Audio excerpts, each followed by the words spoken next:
Sorry people. Makes a change from vampire films. Why not this love comedy?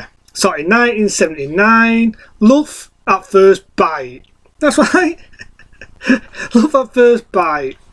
It makes a change from having a rant from all the shit like the late Halloween films. And to be honest, this was more Dracula 72 than Dracula 72. That being Love at First Bite, which is basically more of a comedy version of Dracula.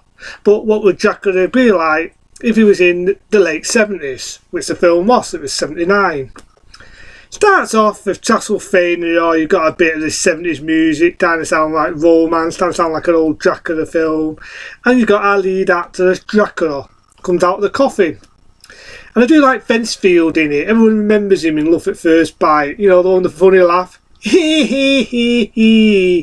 And every 2 minutes he's there eating fucking bugs. No, master. What is it, Fencefield? Bear with me. Some car. Again, some annoying fucker. No, master. What is it? It's my lunch. It's funny. It's just a damn hilarious vampire film. The type of vampire films that people don't make anymore. Well, I would say that Love at First Bite is more of a comedy. He's in Castlevania and you've got these people that want to basically get rid of his house. Get rid of the castle and make a building gym out of it. In all fairness, it is a comedy, this. And in more fairness, it's a damn good comedy. He goes to America and basically he's trying to make it in America. You know, this is like in the late 70s. And he basically meets a Muggle. That's right, he meets a Muggle. You do get one guy, he's supposed to be the son of Van Helsing, you know, his Take Tan's son. Which is funny because you might remember him in the movie Westworld. The film I reviewed, Westworld, he was in that. And basically he falls for this Muggle basically. He falls for her. But you know what I mean, it's a comedy, it's a love story, it's all that. And there's bits in it where he's biting her on the neck, you know, he's trying to turn her into a vampire. I would say this is more of your comedy version of the not the Hammer Houses, I'd say the Universal ones. You know, it's more of a comedy version of your Universal vampire films more than your Hammer ones. Which I can appreciate it. I love the scene where he says, "Of all these days, I've been dying to bite someone, and for once, she's biting me." And I do love the scene when he's in the nightclub and he's dancing with the dirt, and there is a song, I Love the Nightlife, what's in 79 was a popular song, you know. In all fairness, you know, this was the late 70s, and this is when you had distos, before you had nightclubs and all the nightlife. You actually had the disto, which was the nightlife, and for this, they weren't allowed to actually have that song, Nightlife, because of copyright. They weren't allowed to have the song, I Love the Nightlife. Happy to say it's now put back in the film Love at First Bite. You know what I mean? Probably in its day, people probably insulted it because it was more of a comedy version of Dracula. But in all fairness, early 70s, you had shit like Dracula 72 AD. You had shit like Dracula's Pacific Rim Job, as I like to call it. You had Dracula, which basically means you had your Back for Texas films. You had fucking Dracula. You had the Seven fucking Warriors with some guy pretending to be fucking Christopher Lee and doing a shitty job. You had all these other shit vampire films and shitty fucking Dracula films. So for a comedy version, I would have to say it was pretty affecting. It was affecting to see something new and something different. Now there's a scene in it where Dracula turns into a fucking bat and you can see the strings. But in all fairness, that was done on purpose, people. That was done on purpose for laughs.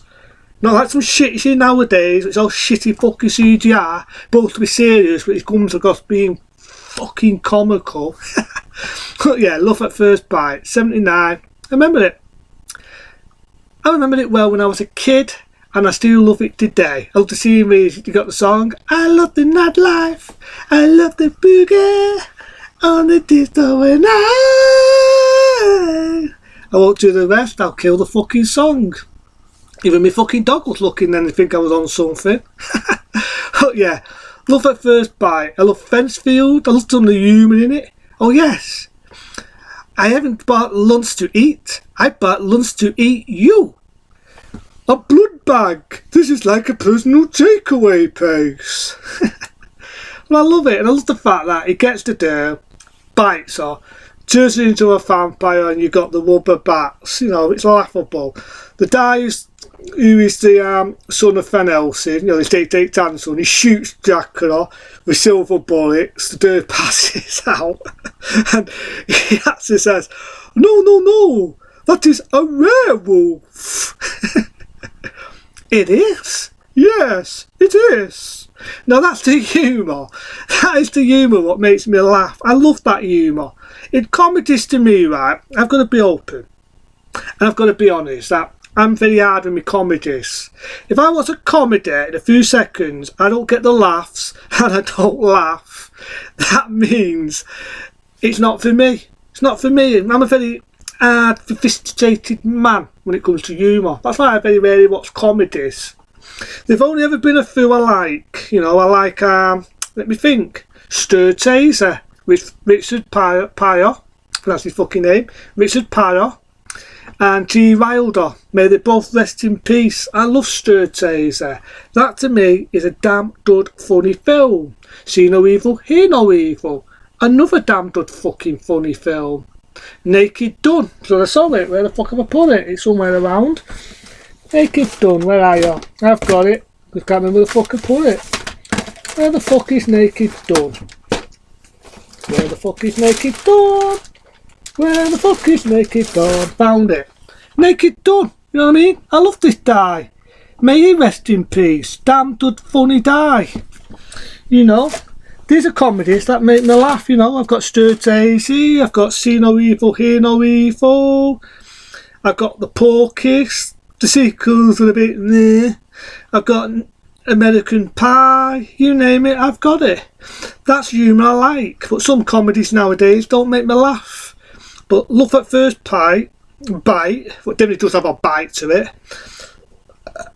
That's the humour I like. You know, I watched it, thought it was hilarious. Even if it's not a funny film, it's got a good story to it and it's got a good art to it. You know, he gets the dough, turns it into a vampire, and they both fly off in the moonlight.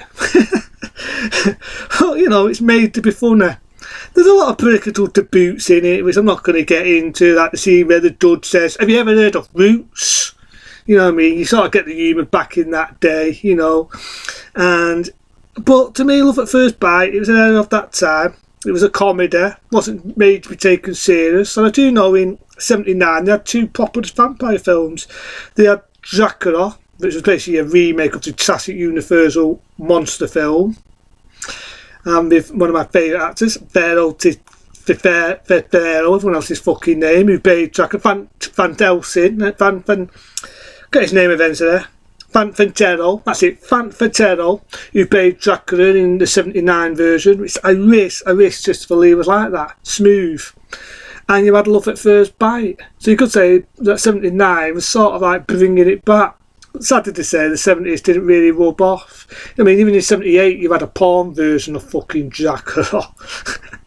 But yeah, didn't really rub off until we got into the '80s when you had classics like Fight Night. But I got to dilute it, you know.